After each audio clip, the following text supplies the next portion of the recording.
Hi, it's James here. I want to point out to you a very specific hedging scenario on natural gas that we're facing at the moment in response to a question from the private group.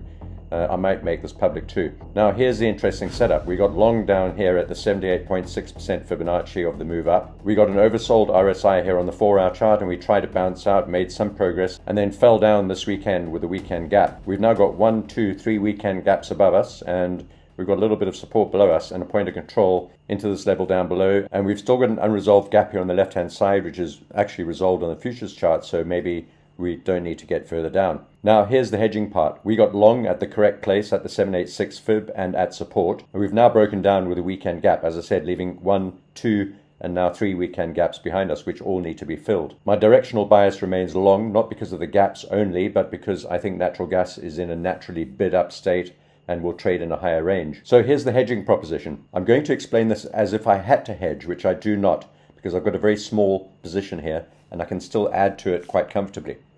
However, if I was uncomfortable holding that position, I would have hedged the breakdown given the opportunity, or down here at the bottom to wait to see what happens next. You can hedge in several ways. You can edge into your hedge with a partial hedge, in other words, maybe 25, 50, 60%, or you could hedge the entire lot depending on your strategy and how you plan to exit. Always have an exit strategy for your hedge before you hedge, and don't exit the hedge too quickly. Don't get caught up in the noise. Now, here's the hedging idea. Assuming that we're hedged either partially or fully, depending on your strategy, and as we're moving down and potentially moving down to the next level, I'd like to undo the short side of the hedge and swing to the long side. The other thing I could do is if we started just moving up from here and didn't move down further, I could simply undo the hedge on a confirmation, perhaps a break above this level, and perhaps a break above the 20-period moving average, or even the 50 and the 200, slightly higher up. We'll be certainly watching the bottoms and the tops of each one of these gaps, which will form natural price reversal or resistance levels. The idea of hedging is not to change your direction,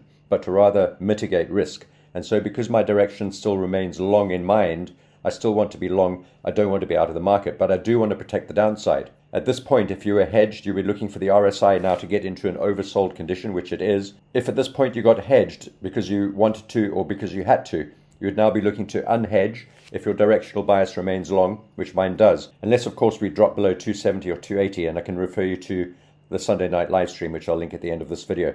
So that's a little bit about hedging, and it's not easy to get it all into one video. I'm on holiday in Jeffreys Bay at the moment, but I wanted to just use this example. The idea of hedging is not to change your directional bias unless you have to.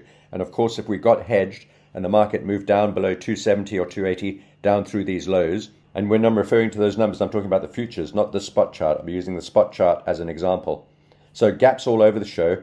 Directional bias is long, but we've moved down. And if you are hedged, you're starting to look to unhedge, take profit on the shorts, and maybe add to the long side if you want to shore that position size up a little bit. But we do have all the right conditions, and we have not moved down further after the weekend gap down, but there is a gap down below beckoning. So the point of this video is really talk about hedging.